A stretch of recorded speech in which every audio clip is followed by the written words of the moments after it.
Welcome to my YouTube channel Geo Vision with Maqbool. সকলকেই আমার এই চ্যানেলের পক্ষ থেকে শুভেচ্ছা জানাই।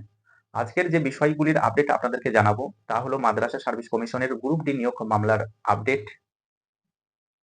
দ্বিতীয় প্রসঙ্গ মাদ্রাসা সার্ভিস কমিশনের 7th এসএলএসটি এবং আপার প্রাইমারি রেজাল্টের আপডেট এবং পরবর্তী বিষয় আপার প্রাইমারির ওয়েটিং এবং যে 10% প্রায়োরিটাইজার যে নতুন করে মামলা, সেই মামলা প্রসঙ্গ।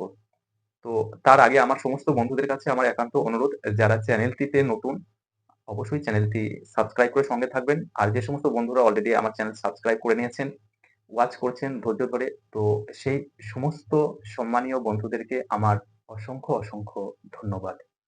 তাই চলুন প্রথম প্রসঙ্গ, যে মাদ্রাসা কমিশনের গ্রুপ ডি নিয়োগ মামলার যে হিয়ারিং বা শুনানি আজ 16ই ডিসেম্বর সম্মানীয় বিচারপতি অমৃতা সিনহা ম্যাডামের বেঞ্চে বা এজলাসে main petitioner Hafizul Haque and others versus West Bengal Madrasa service কমিশনের শুনানি ছিল আজকে। সেই শুনানি আজকে হয়নি, কারণ সম্মানীয় বিচারপতি এই মুহূর্তে সার্কিট বেঞ্চে রয়েছেন। তো তিনি সার্কিট বেঞ্চের মামলা সেরে খুব দ্রুতই ক্যালকাটা হাইকোর্টে এসে এই মাদ্রাসা সার্ভিস কমিশনের গ্রুপ ডি নিয়োগ মামলার যে হিয়ারিং, সেই হিয়ারিং করাবেন। আমরা জানি মাদ্রাসা সার্ভিস কমিশনের যে কোর্ট অর্ডার, ইন্টারিম অর্ডার সম্মানীয়া দিয়েছিলেন, সেখানে তিনি বলেছিলেন 24,577 জনের যে রেজাল্ট পাবলিশ করে পরবর্তী যে নিয়োগ প্রক্রিয়া সেটা প্রসেসটাকে চালানোর জন্য। তো অবশ্যই যে আপডেটটি পেয়েছি, যে মাদ্রাসা সার্ভিস কমিশন 24,577 জনের যে রেজাল্ট সেটা কিন্তু বার করতে চলেছে। তো মাদ্রাসা সার্ভিস কমিশন কিভাবে যে রেজাল্ট বের করে বা প্রকাশ করে, সেই রেজাল্ট কি আদতে কি রেজাল্ট বের হবে সেটাই দেখার। কিভাবে তাদের যে বক্তব্য সেটা কোর্টের কাছে পেশ করেন, সেটা পরবর্তীতে আমরা সেই আপডেট কিন্তু আপনাদেরকে জানাবো। তো এই ছিল আজকের ফার্স্ট প্রসঙ্গ। আর একটা প্রসঙ্গ, আমরা জানি অন্য একটি বেঞ্চেও কিন্তু মাদ্রাসা সার্ভিস কমিশনের গ্রুপ ডি নিয়োগ মামলাটি ছিল, যেটি মেন পিটিশনার ছিলেন Abdul Latif and others versus West Bengal Madrasa service commission, যেটা সম্মানীয় পার্থসারথী মহাশয়ের বেঞ্চে বা এজলাসে ছিল যে হিয়ারিং, সেটা কিন্তু পিছিয়ে গেছে। তো এই ছিল গ্রুপ ডি নিয়োগ সংক্রান্ত আপডেট। এবং পরবর্তী যে আপডেট, মাদ্রাসা সার্ভিস কমিশনের আপার প্রাইমারি এবং 9 to 12 এর যে রেজাল্ট সেটা কিছুদিনের মধ্যে আসতে চলেছে। তো আপনারা অনেকদিন ধরেই ধৈর্য ধরে আছেন, অবশ্যই আপনাদের ধৈর্য আর থাকছে না। তো আমি বলছি আর কিছুদিন আপনারা অপেক্ষা করেন, অবশ্যই আপনাদের যে রেজাল্ট 9 to 12 এসএলএসটি এবং আপার প্রাইমারির যে রেজাল্ট সেটা কিন্তু ওয়েবসাইটে আপনারা দেখতে পাবেন। তো এটি কোনো ফেক নিউজ আপনাদেরকে দিচ্ছি না, আপনাদেরকে আমি কোনো রকম ভাবে বিভ্রান্ত করতে চাইছি না।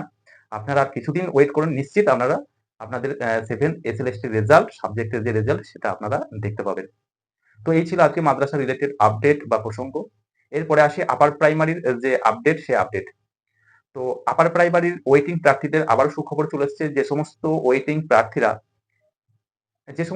প্রার্থী রয়েছেন, তো সেই ওয়েটিং প্রার্থীর জন্য থার্ড ফেজের যে কাউন্সিলিং সেটা খুব দ্রুতই হতে চলেছে। এখানে কিন্তু 1100 জনের মতো আবার নতুন করে কাউন্সিলিং হবে থার্ড ফেজ থেকে। তো যে সমস্ত প্রার্থীরা এই কাউন্সিলিং অংশগ্রহণ করবেন, অবশ্যই আপনাদের জন্য এটি সুখবর।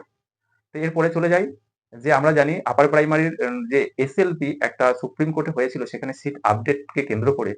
তো সেই এসএলপি কিন্তু অলরেডি খারিজ হয়ে গেছে, ডিসপোজড হয়ে গেছে গত 12ই ডিসেম্বর সুপ্রিম কোর্টে। তো এ থেকে কি অনুমান করা যায়, বা এ থেকে অনুমান করা যায় যে আপার প্রাইমারির যে সিট আপডেট বা ভ্যাকেন্সি বৃদ্ধি, সেটা কিন্তু সম্ভাবনা খুবই কমে যাচ্ছে। এবং পরবর্তীতে এর যে সিট আপডেট নিয়ে যে রিভিউ পিটিশন, সেটাও কিন্তু উঠতে চলেছে এসএলপি আকারে সুপ্রিম কোর্টে।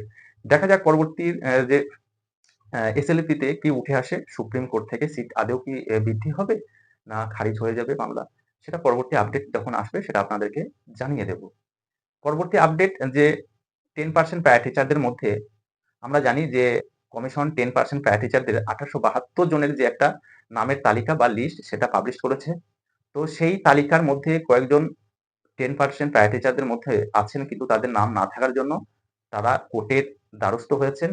তো বিশিষ্ট আইনজীবী ফিরদৌস শামীম স্যারের যে ফিরদৌস শামীম স্যারের মাধ্যমে সম্মানীয় সৌগত ভট্টাচার্যের এজলাসে বা বেঞ্চে কিন্তু তারা কেস করেছেন এবং একটি হিয়ারিংও হয়েছে, এবং এর পরবর্তী হিয়ারিং 1 সপ্তাহ পরে হবে। তো এই ছিল মূলত আজকের মাদ্রাসা রিলেটেড আপডেট এবং আপার প্রাইমারি রিলেটেড আপডেট। তো অবশ্যই আমার সমস্ত বন্ধুদেরকে অনুরোধ যে আপনারা পাশে থাকবেন, সঙ্গে থাকবেন। আপনারা সুস্থ থাকুন, ভালো থাকুন। আজকে এই পর্যন্ত।